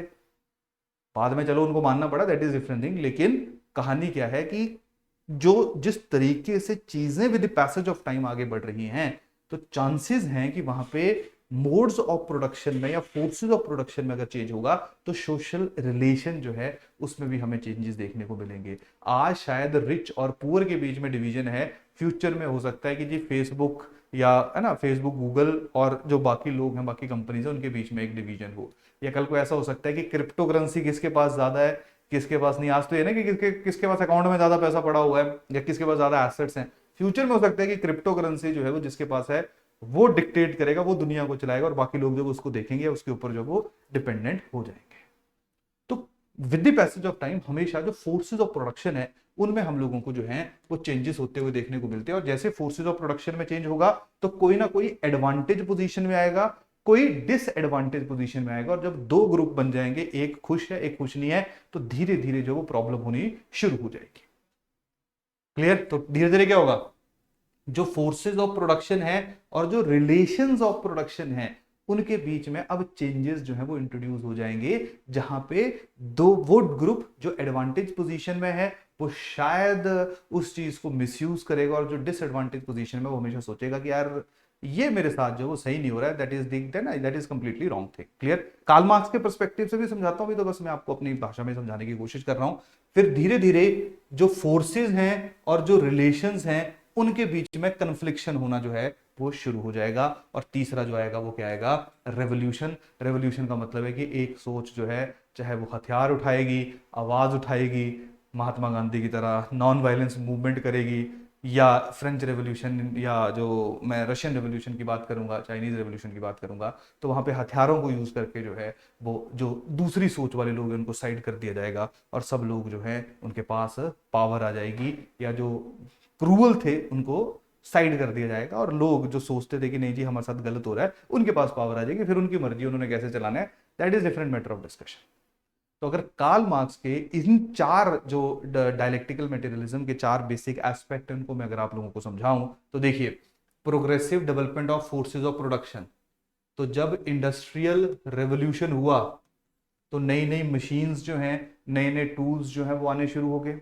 जब जब नई नई मशीन और नए नए टूल्स आने शुरू हो गए तो उससे क्या होना शुरू हो गया, ऑब्वियस ही बात है, जो वेल्थ है वो भी इंक्रीज होनी शुरू होगी, वेल्थ बढ़नी शुरू होगी ना, क्योंकि जहां पे पहले मैं हाथ से एक दिन में एक कपड़ा बनाता था, मेरे पास मशीन है, इंडस्ट्रियल रेवोल्यूशन, साइंटिफिक डेवलपमेंट में मेरे पास मशीन आ गई है, आज मैं दिन में 20 कपड़े बना रहा हूं या 50 कपड़े बना रहा हूं, तो अब ज्यादा प्रोडक्शन होगी, तो ऑब्वियस बात है जो वेल्थ क्रिएशन है, जो पैसा जनरेट हो रहा है वो भी ज्यादा इंक्रीज होना शुरू हो गया। प्रॉब्लम क्या आ रही है कि जो वेल्थ इंक्रीज हुई वो किसकी हुई, मान लो एक इंडस्ट्री है, इसका ये ओनर है और ये सारे के सारे वर्कर हैं। अब मशीन को कौन चला रहा है, ओनर चला रहा है क्या, नहीं, मशीन को तो वर्कर चला रहा है। प्रोडक्शन कौन कर रहा है कपड़ों के पीस, वर्कर कर रहा है, लेकिन पैसा किसके पास जा रहा है, कैपिटल किसके पास जा रही है, मनी किसके पास जा रही है, वो सारी किसके पास जा रही है, इस ओनर के पास जा रही है। तो वेल्थ प्रोड्यूस तो बहुत ज्यादा हो रही है, ठीक है, वेल्थ प्रोड्यूस तो बहुत ज्यादा हो रही है, लेकिन जो वेल्थ है उसकी एक्युमुलेशन किसी एक इंडिविजुअल के पास जा रही है या कुछ इंडिविजुअल्स के पास जा रही है। प्रोड्यूस ये कर रहे हैं, पैसा इसके पास जा रहा है। तो आज सुनेंगे जिसको हमने एंटागोनिस्टिक ऑपरेशन कहा था ना, कि आज देखेंगे कि गलत हो रहा है जी, हमें पैसे नहीं मिले इस महीने, या हमें पैसे कम मिले और कंपनी ने ज्यादा पैसा कमाया था, आज होगा कल होगा, धीरे धीरे धीरे जो है वो लोग डिमांड करना शुरू कर देंगे जी पैसा दीजिए, वो बोले बोलेंगे नहीं देंगे, कन्फ्लिक्ट होना शुरू हो गया। जब वर्कर को लगेगा कि जी हमारा बात ही नहीं मान रहे हैं, फिर क्या होगा, रेवोल्यूशन होगा, वर्कर आएंगे, इसको बाहर मारेंगे उठा के, पूरे के पूरे इंडस्ट्री जो है उसके ऊपर वर्कर्स का कंट्रोल हो जाएगा। तो इस तरह का जो रेवोल्यूशन है उसकी बात कार्ल मार्क्स करता था, और ये कहता था कि जैसे ही रेवोल्यूशन होगा तो पूरे के पूरे जो मोड ऑफ प्रोडक्शन है उनके ऊपर लोगों का कंट्रोल आ जाएगा। और लोगों के कंट्रोल के आने का मतलब क्या है कि एक ऐसा सिस्टम उसके बाद प्रोड्यूस करना, डेवलप करना, जहां पे धीरे धीरे लोग अपना कंट्रोल छोड़ें और जो इकोनॉमिक एक्टिविटीज उनके ऊपर सबका कंट्रोल आ जाए, यानी कि जितने लोग उस समाज में रह रहे हैं वो सबके पास रहे। ये आज तक अभी अचीव नहीं हुआ है, लेकिन हाँ ये जरूर हो चुका है। जो रेवोल्यूशन तक की स्टेज है, जैसे रशियन रेवोल्यूशन का एग्जांपल ले लेते हैं, वो बिल्कुल था, राजा को हटाया बाहर, बिजनेसमैन को साइड किया और लोगों ने जो है वो रेवोल्यूशन किया। उसके बाद कभी ऐसा तो नहीं हो पाया जो मैं लास्ट में कह रहा था कि एक ऐसा टाइम आ जाए जहां पे लोग, किसी के पास ओन मोड्स ऑफ प्रोडक्शन ना रहे, सब लोग अब मजे से रहे, ना कोई स्टेट हो, ना कोई गवर्नमेंट हो, ना कोई धर्म हो, स्टेटलेस, रिलीजनलेस सोसाइटी जो उसका ड्रीम कार्ल मार्क्स ने देखा था, जो शायद रेवोल्यूशन के बाद जो है वो पूरा हो सकता था, लेकिन आज तक ऐसा नहीं हुआ। लेकिन यहां तक की जो ये स्टेजेस है ना, ये जरूर रेवोल्यूशन हुआ है, लेकिन रेवोल्यूशन के बाद फिर दो ग्रुप्स बन गए, यानी डायलेक्टिज्म आ गया, दो ग्रुप्स बन गए, जिसमें एक ने ऑपरेस करना शुरू कर दिया, दूसरा ऑपरेस होना शुरू हो गया, फिर कन्फ्लिक्शन हुई, फिर एक के पास पावर आ गई, फिर जिसके पास पावर आई उसने मिसयूज करना शुरू कर दिया। तो इस तरीके से जो साइकिल है वो अभी भी चलती रही। तो कार्ल मार्क्स के ये वाले तो स्टेप्स ठीक हुए, लेकिन जो कार्ल मार्क्स चाहता था कि ऐसा समाज बने, वो ना हमें रशिया में देखने को मिला, ना हम लोगों को चाइना में देखने को मिला, ना हम लोगों को इवन क्यूबा में देखने को मिला, जो सो कॉल्ड मार्क्सिस्ट विचारधारा जो है उससे बहुत ज्यादा इन्फ्लुएंस्ड है, या उसका बहुत ज्यादा इंपैक्ट जो है हम लोगों को वहां पे देखने को मिलता है। तो डायलेक्टिकल मटेरियलिज्म के ऊपर जो कार्ल मार्क्स का पूरा थॉट था वो इसी कैपिटलिस्टिक सोसाइटी के ऊपर था, जिसको हम लोगों ने इन चार अलग अलग जो हमारे पॉइंट्स थे उनमें अंडरस्टैंड करने की कोशिश की। पहला, इंडस्ट्रियल रेवोल्यूशन के बाद बहुत ज्यादा जो फोर्सेज ऑफ प्रोडक्शन उनमें चेंज हुआ। फोर्सेज ऑफ प्रोडक्शन में चेंज होते ही जो रिलेशनशिप थे विद इन द समाज वो, या within the organisation, within the industry, वो भी चेंज होने शुरू हुए, क्योंकि वेल्थ जो है वो एक बंदे के पास ज्यादा आनी शुरू हो गई और बाकी लोगों के पास कम रही। फिर कन्फ्लिक्ट हुआ और बाद में रेवोल्यूशन हुआ। तो ये डायलेक्टिकल मटेरियलिज्म के पूरे जो 4 स्टेप्स हैं, जहां पे लास्ट स्टेप जो है वो क्या है, रेवोल्यूशन है, और शुरुआत जो है वो इकोनॉमिक एक्टिविटीज या जो फोर्सेस ऑफ प्रोडक्शन है उनके चेंजेस से जो है इसकी शुरुआत हो रही है। क्लियर, कहानी समझ आ गई सब लोगों को यहां पे? तो ये हमारा जो वो डायलेक्टिकल मटेरियलिज्म। क्रिटिसिज्म की अगर हम बात करेंगे, हिस्टोरिकल मटेरियलिज्म के क्रिटिसिज्म की अगर हम बात करेंगे, तो देखिए सबसे बड़ी बात क्या है कि जो हिस्ट्री है, हिस्ट्री इज नॉट प्रिडिक्टेबल।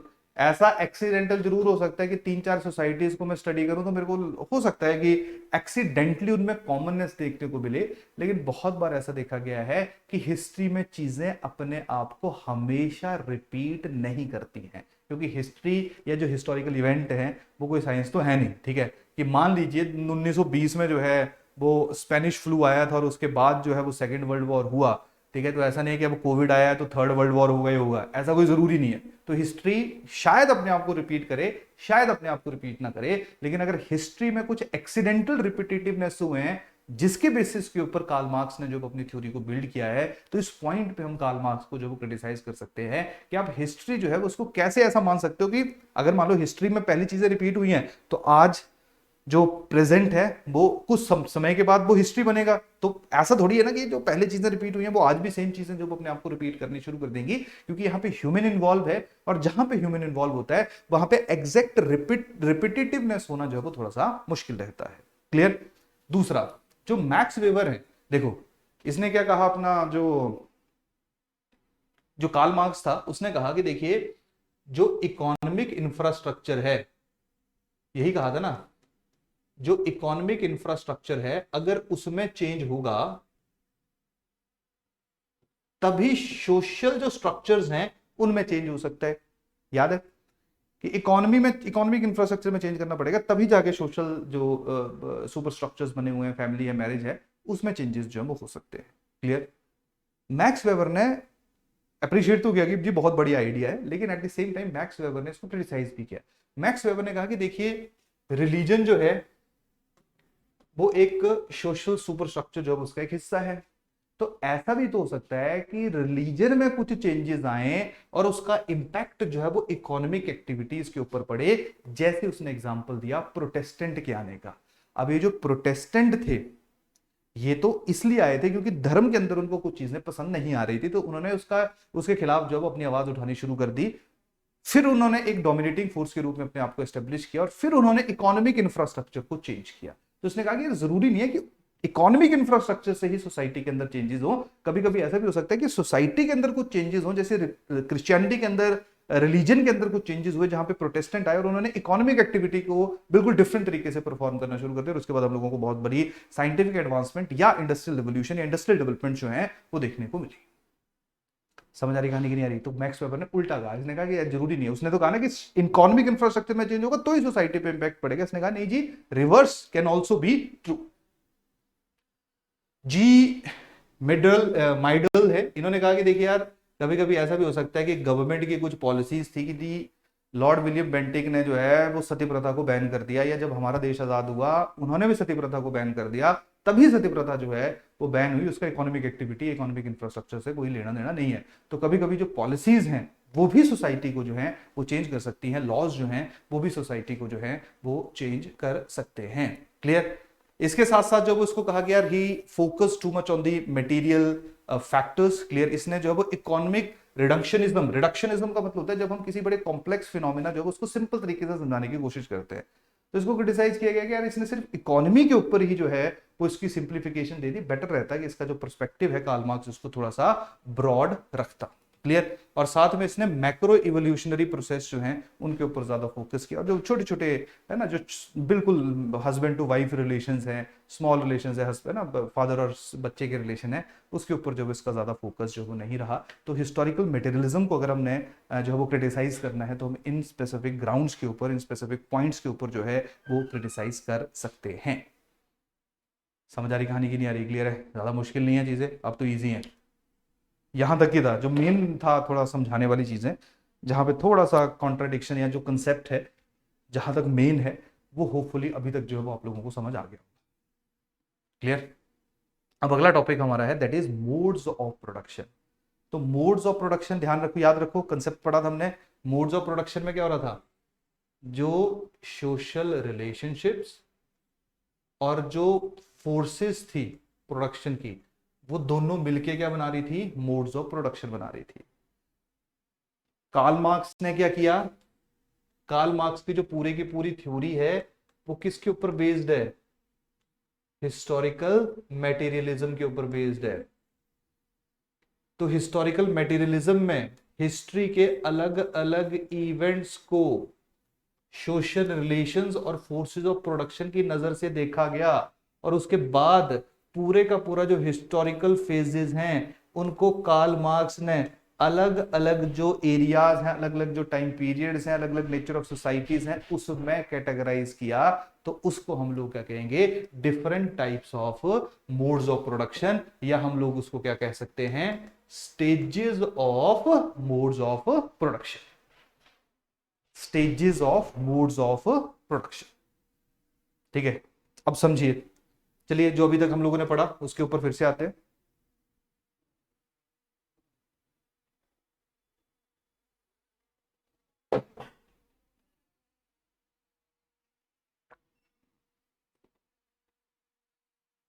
अलग अलग तरह की मोड्स ऑफ प्रोडक्शन, ऐसे एग्जांपल देता हूं धीरे धीरे आपको। सबसे पहले क्या हुआ, ह्यूमन जो है वो पहले अलग अलग रहा करता था। मैं बात करता हूं आज से मान लेते हैं 20,000 साल पहले, मान लो हर इंसान अलग अलग रह रहा है। शायद आपको पता भी होगा ना, ह्यूमन ने अपने आप को इवॉल्व किया है। पहले तो हम बंदर ही थे, होमोनिड्स से पहले, फिर धीरे धीरे जो है वो हम लोग अलग अलग होमो हैबिलिस, होमो इरेक्टस, फिर जाके आज मैं और आप जो हैं, जिनको क्या कहा जाता है, होमो सेपियंस। तो क्या फर्क था इन सब में, होमोनिड बंदर था तो जानवर की तरह सोचता था, बड़ा ज्यादा कॉपरेशन का उसको समझ नहीं आता था, दिमाग से उतना इवॉल्व नहीं हुआ था, ना शरीर से उतनी इवोल्यूशन थी। फिर होमो हैबिलिस आया, थोड़ा सा इंटेलिजेंट था। इरेक्टस आया, थोड़ा और इंटेलिजेंट था। होमो सेपियंस आए, हम लोग आए, तो देखो हम कितने इंटेलिजेंट है। तो आप अपने आसपास देख लो, ये होमो सेपियंस ने किया हो, यानी कि ह्यूमन ने भी with the passage of time अपने आप को इवॉल्व किया है, इवोल्यूशन हुई है हमारी दिमाग की भी और शरीर की भी, हर चीज की। तो ह्यूमन देखिए, स्टार्टिंग में सारे जानवरों की तरह हम लोग भी, या जो होमोनिड्स थे वो भी किसके ऊपर डिपेंडेंट थे, सारे जानवरों की तरह। क्योंकि हम सबकी सबसे पहली और बेसिक नीड क्या है, खाना ही है ना, फूड एंड वाटर, एक ही चीज है वो, खाना ही हम सबकी पहली नीड तो यही है। ठीक है, उसके बाद कपड़े हैं, शेल्टर है, कब नौकरी होनी चाहिए वो तो बात की बात है, लेकिन सबसे इंपॉर्टेंट चीज फूड है, क्योंकि इसके बिना तो हम जी नहीं सकते, फूड एंड वाटर के बिना। तो सबसे पहले हम लोग, या जो हमारे पूर्वज थे, वो भी जानवरों की तरह अपने फूड के ऊपर ही मेन फोकस जो है वो किया करते थे। लेकिन हर एक जो अलग अलग जो इंडिविजुअल था वो अपना अपना अलग अलग खुद ब खुद देखा करता था।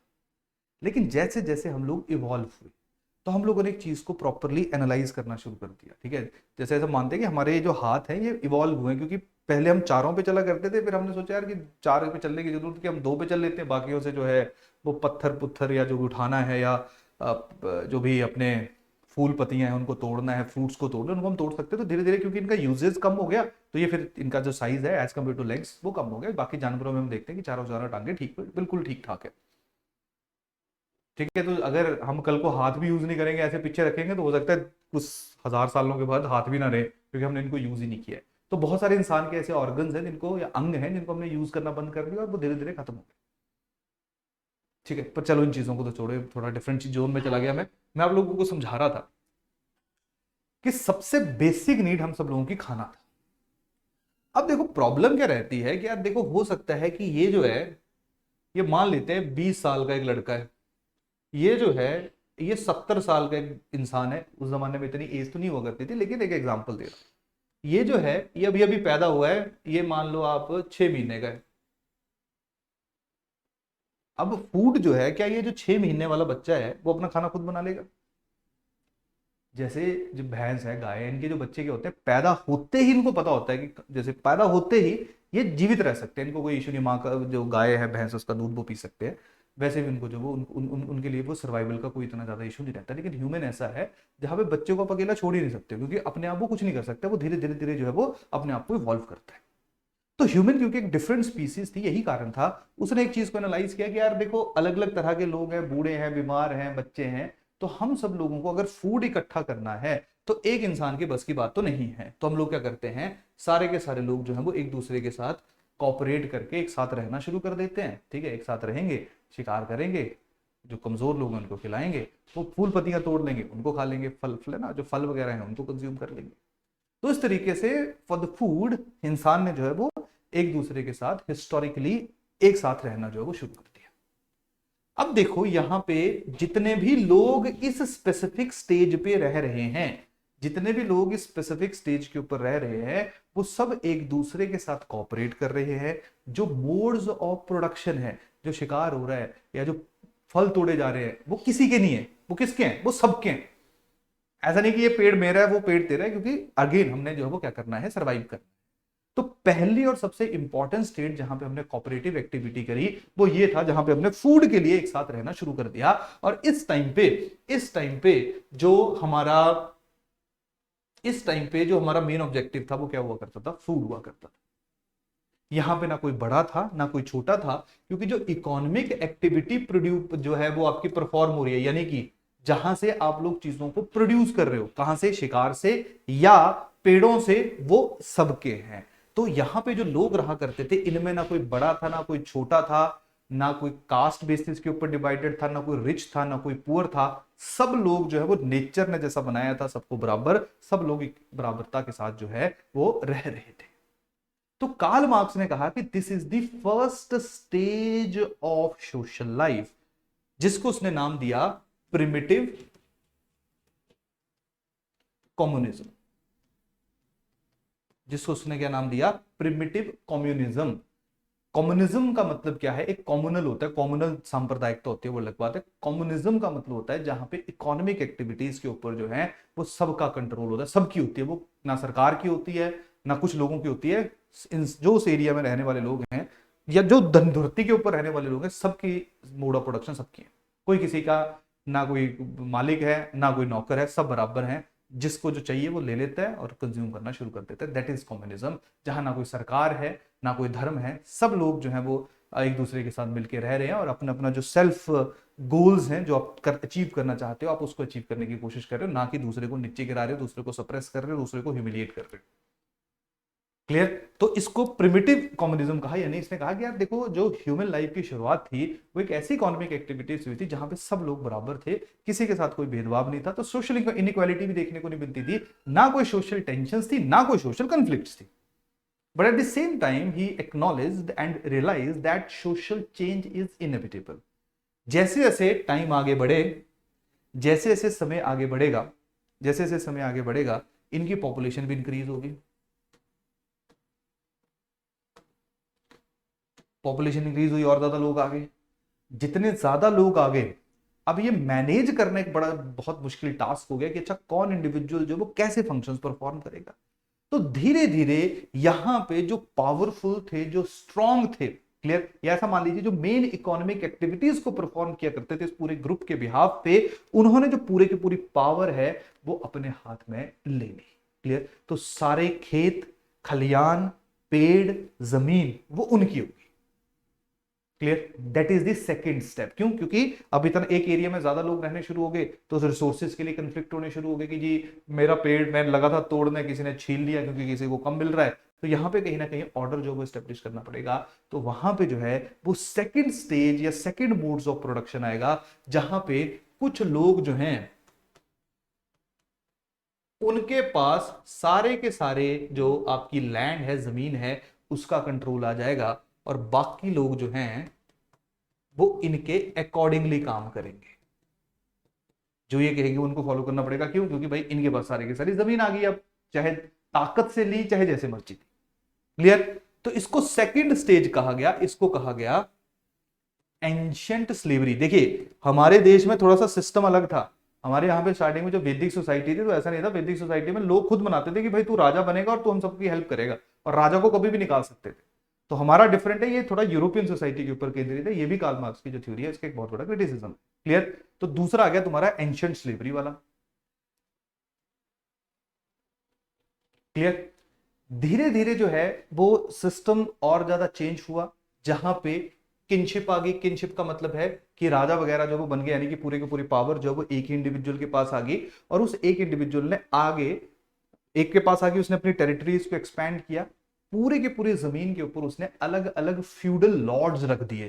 फ्यूडल लॉर्ड्स का मेरा मतलब क्या है, जहां पे मान लो एक राजा की पूरी जमीन है, उसने पूरी जमीन को जो वो डिवाइड कर दिया कि जी यहाँ पे एक इंडिविजुअल संभालेगा, यहाँ पे दूसरा, यहाँ पे तीसरा, यहाँ पे चौथा, यहाँ पे पांचवा, और अल्टीमेटली वो राजा को रिपोर्ट करेंगे, क्योंकि जो एरिया और लोग हैं वो बहुत ज्यादा हो। तो वहां पे अब ये एंशिएंट स्लेवरी वाला सिस्टम नहीं रहा। अब एंशिएंट स्लेवरी भी अगले सिस्टम की तरह ही आपको देखने को मिलेगा, लेकिन यहां पे जो काम होता था वो ज्यादा लार्ज स्केल के ऊपर होता था, और इस तरह का जो सिस्टम है उसको कह दिया गया दैट इज फ्यूडलिज्म या फ्यूडलिस्टिक सोसाइटी। याद होगा आप लोगों को, जब हम लोगों ने देखा था कि फ्रेंच रिवॉल्यूशन आया था, या हमने देखा था कि एनलाइटनमेंट आई थी, तो उसमें feudalism was one of the major factor. Feudalism में क्या है कि एक फ्यूडल लॉर्ड है, पूरी जमीन उसकी है, और उसके साथ जो है वो सर्व्स काम कर रहे हैं। सर्व्स एक शब्द याद रखो, SERFS, सर्व्स। सर्व्स और स्लेव्स में डिफरेंस क्या रहता है कि सर्व्स जो है वो जमीन के साथ अटैच्ड होते हैं। जैसे मान लो ये जमीन है, आज मैं संभाल रहा हूं इसको, तो इस जमीन के ऊपर काम करने के लिए 4 लोग रखे हुए हैं जिनको सर्व्स कहा जाएगा। तो अगर ये जमीन मैंने किसी और को बेच दी, तो जमीन के साथ साथ ये जो सर्व्स हैं ये भी आगे ट्रांसफर हो जाएंगे। तो वो ऐसे स्लेव्स बोल लो जो जमीन के साथ जो है, जिनकी जो है वो जुड़े होते हैं। तो कल को अगर एक फ्यूडल लॉर्ड दूसरे लॉर्ड को अपनी जमीन देता था, तो जमीन के ऊपर जितने भी सर्व्स काम किया करते थे, स्लेव्स काम किया करते थे, वो भी साथ में ट्रांसफर हो जाते थे वहां पे। क्लियर? तो ज्यादा डोमिनेटिंग, ज्यादा ऑपरेसिव, ज्यादा इनइक्वल रूल जो है वो फ्यूडलिज्म के रूप में हम लोगों को यूरोपियन सोसाइटी के अंदर इंट्रोड्यूस होता हुआ देखने को मिला। अब अगला जो स्टेप है वो क्या आएगा कि धीरे धीरे ये जो सर्व्स हैं ये इस सप्रेशन से, इस ऑपरेशन से जो है वो परेशान हो जाएंगे। उसी टाइम पे एनलाइटनमेंट होगी। एनलाइटनमेंट में लोगों को रैशनैलिटी के आइडियाज मिलेंगे, धीरे धीरे इंडस्ट्रियल डेवलपमेंट होनी शुरू हो जाएगी। तो ये जो स्लेव्स या सर्व्स थे ये खेतों को छोड़ के अब इंडस्ट्रीज की तरफ भागना शुरू कर देंगे, और वहां पे ये वर्कर्स का काम करना शुरू कर देंगे। तो यहाँ पे एक और जो इकोनॉमिक फैक्टर्स हैं उसमें हम लोगों को चेंजेस जो है वो देखने को मिले। और अब जो फोर्थ स्टेप है that is the introduction of capitalism. तो कैपिटलिज्म के बारे में तो चलो हमने पढ़ ही लिया। कैपिटलिज्म में हैव्स आ गए, ठीक है, जिनको कहा जाता है बुर्जुआ, बुर्जुआ, क्लियर, और हैव नॉट्स आ गए, प्रोलेटरिएट, ठीक है। तो पूरे का पूरा जो कैपिटलिज्म है उसमें बुर्जुआ, बुर्जुआ का मतलब था जो ओनर थे, जो कैपिटलिस्ट थे, जिनके पास मैक्सिमम पैसा था। प्रोलेटरेट का मतलब आ गया जो वर्कर वगैरह आ गए या जो बाकी काम करने वाले आ गए। तो जो फ्रेंच रेवोल्यूशन भी हुई वहां पे प्रोलेटरेट जब उन्होंने बुर्जुआ के खिलाफ, बुर्जुआ में राजा जो पूरे ऑफिशियल्स हैं, फ्यूडल लॉर्ड्स हैं, ठीक है, क्लियर। तो या जो मैं ऐसा मान लूं कि जो इंडस्ट्रियल ओनर्स हैं दे आर बुर्जुआ, क्लियर। और जो प्रोलेटरेट हैं वो बेसिकली जो वर्कर्स जो है वो वहां पे आ गए। तो पूरे का पूरा जो समाज है, फ्यूडलिज्म में क्या होता था, रूरल इकोनॉमी थी सारी, फ्यूडल लॉर्ड्स और सर्व्स हुआ करते थे, स्लेव्स हुआ करते थे। यहाँ पे ट्रांजिशन आया एनलाइटनमेंट के कारण, क्लियर, जहां पे पूरी समाज जो वो हैव्स और हैव नॉट्स यानी कि बुर्जुआ और प्रोलेटरेट जो उसके बीच में डिवाइड हो गया। तो कार्ल मार्क्स ने बोला कि यहां तक जो वो स्टेज पहुंच चुकी है। अब इसके बाद क्या होगा, फिफ्थ स्टेज, सोशलिज्म। सोशलिज्म का मतलब क्या है कि धीरे धीरे जो प्रोलेटरेट हैं ये आवाज उठाएंगे, पहले इनके बीच में कंफ्लिक्ट होगा, फिर एक रेवोल्यूशन होगा। जैसे रेवोल्यूशन होगा तो जो हैव नॉट्स हैं वो हैव्स को रिप्लेस कर लेंगे, और जो सारे के सारा मोड्स ऑफ प्रोडक्शन है ये किसके पास चला जाएगा, ये लोगों के पास चला जाएगा, पीपल के पास चला जाएगा। तो अब सारे के सारे मोड ऑफ प्रोडक्शन के ऊपर लोग आ जाएंगे। लोग चाहे अपनी सरकार बनाएं, गवर्नमेंट बनाएं, उसके बेसिस के ऊपर वो इंश्योर करेंगे कि जो मोड्स ऑफ प्रोडक्शन है, जो इंडस्ट्रीज हैं, वो किसी भी प्राइवेट इंडिविजुअल के पास नहीं होनी चाहिए, वो लोगों के पास होनी चाहिए, या लोगों के द्वारा अपॉइंट की हुई सरकार के पास होनी चाहिए। फिर धीरे धीरे जब ये सिस्टम एस्टेब्लिश हो जाएगा कि पूरा जो देश है उसमें थोड़ी सी स्टेबिलिटी आ गई, सरकार ने या लोगों ने अपने पास मोड्स ऑफ प्रोडक्शन रखा, उसके बाद लोगों को पहले गवर्नमेंट ने डिस्ट्रीब्यूट किया ताकि हर एक इंसान को जो है वो इक्वल बेनिफिट मिले इकोनॉमिक एक्टिविटीज का। और जब ऐसा समय आएगा कि जब गवर्नमेंट को लगेगा या लोगों को लगेगा कि यार ठीक है जी, अब सारे लोग जो है वो अपने आप एक दूसरे के साथ कोऑपरेट करके इकोनॉमिक एक्टिविटी को जो है वो परफॉर्म कर रहे हैं, और अब किसी भी चीज की आवश्यकता नहीं है, किसी भी चीज की जो है वो जरूरत नहीं है जहां पे कोई उसको रेगुलेट करे, तो फिर जाके जो है वो 6th स्टेज आएगी, जिसको नाम दिया गया एडवांस कम्युनिज्म। एक प्रिमिटिव कम्युनिज्म था जो बिल्कुल स्टार्टिंग से था। एडवांस कम्युनिज्म का मतलब है एक ऐसा सोसाइटी, एक ऐसा समाज जहां पे किसी का कंट्रोल नहीं है, किसके ऊपर, इकोनॉमिक फैक्टर्स के ऊपर। क्योंकि अगर इकोनॉमिक फैक्टर्स के ऊपर जिसका भी कंट्रोल रहता था, तो वहां पे हम लोग देखते थे कि दो अलग अलग तरह के ग्रुप्स बनते थे, जिनमें से एक ग्रुप जो है वो दूसरे ग्रुप को ऑप्रेस किया करता था। तो कम्युनिज्म एक ऐसी स्टेज है जहां पे जितने भी इकोनॉमिक एक्टिविटीज हैं, जितने भी मोड्स ऑफ प्रोडक्शन हैं, उन सब के ऊपर सबका कंट्रोल होगा। तो अगर ऐसा हो जाता है तो ऑटोमेटिकली जो समाज या सोसाइटी है, जिसको कार्ल मार्क्स ने कहा कि उसके उसके उसके उसके, उसके पीछे, उसकी इनइक्वालिटीज के पीछे का जो रीजन है वो सारी जो है वो इकोनॉमिक एक्टिविटीज हैं। तो समाज के अंदर इस स्टेज के आने के बाद जो है वो इक्वालिटीज आ जाएंगी, स्टेबिलिटी आ जाएगी, कोई किसी के साथ डिस्क्रिमिनेट नहीं करेगा, ना कोई अमीर होगा ना कोई गरीब होगा। तो ये 6 अलग अलग स्टेजेस का जो है वो जिक्र कार्ल मार्क्स के द्वारा किया गया। समझेगा नहीं तो देखो, सोशलिज्म, अब याद करो इंडिया में पढ़ते रहते हो ना आप लोग सोशलिज्म के बारे में, तो सोशलिज्म में क्या होता है, सरकारीकरण, कि सरकार के पास सारे मोड्स ऑफ प्रोडक्शन आ जाते हैं, जैसे हमारे यहाँ पे भी हुआ। क्लियर। कम्युनिज्म, जहां पे सरकार की जो है कोई जरूरत ही ना हो। तो अगर मैं जैसे चाइना की बात करूंगा, चाइना बोलती तो है ना कि भाई मैं कम्युनिस्ट कंट्री हूं, लेकिन सरकार तो है वहां पे। तो चाइना बोलते हैं कि वो इन फेज ऑफ सोशलिज्म है, बाद में कम्युनिज्म वहां पे आएगा।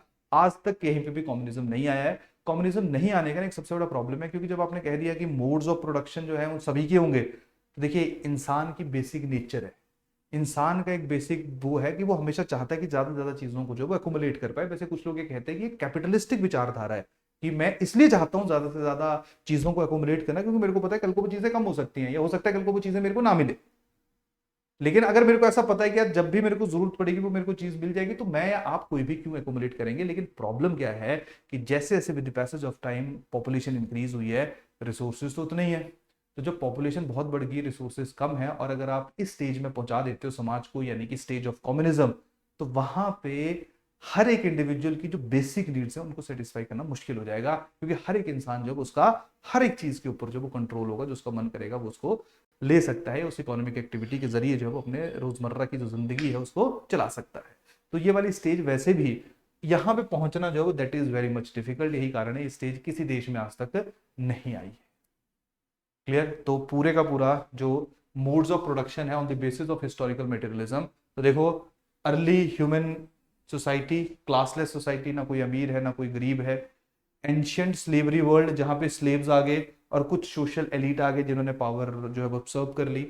इसके बाद एरिस्टोक्रेटिक एलिट आ गए और पीजेंट्स आ गए, ये तुम्हारे जो वो फ्यूडलिज्म का एक एग्जाम्पल है।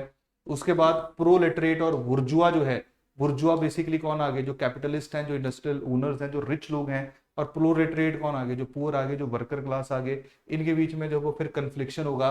फिर एंड में एक क्लासलेस सोसाइटी, देखो जहां से शुरुआत हुई थी वहीं पे ही खात्मे की बात हुई है। तो यही कारण है इसको हमने एंशियंट कम्युनिज्म कहा और इसको हमने एडवांस कम्युनिज्म कहा।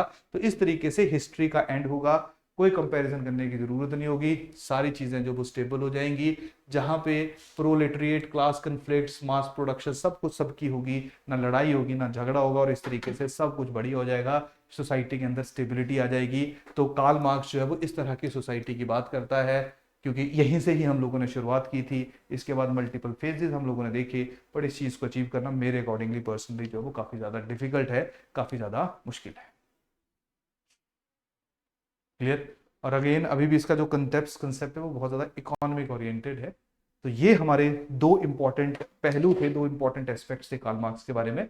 बाकी जैसे जैसे हम आगे बढ़ेंगे, और आई थिंक एक या दो लेक्चर जो है वो कार्ल मार्क्स के ऊपर और लगेंगे, तो अब आपने थोड़ा थोड़ा ढंग से इसको रीड करने, क्योंकि आज के लेक्चर और पिछला लेक्चर इन दोनों को एक साथ पढ़ना है, यहां से आपकी जो अंडरस्टैंडिंग है बहुत ज्यादा बेटर हो जाएगी। क्लियर। तो चलो नेक्स्ट लेक्चर में मिलते हैं, फिर बाकी जो इनके इंडिविजुअल थॉट्स है, क्लास स्ट्रगल्स हैं या एलिनेशन है, क्लियर, उनके ऊपर जो हम लोग डिस्कशन करते हैं। चलिए कर पढ़िए फिर। Okay, thank you.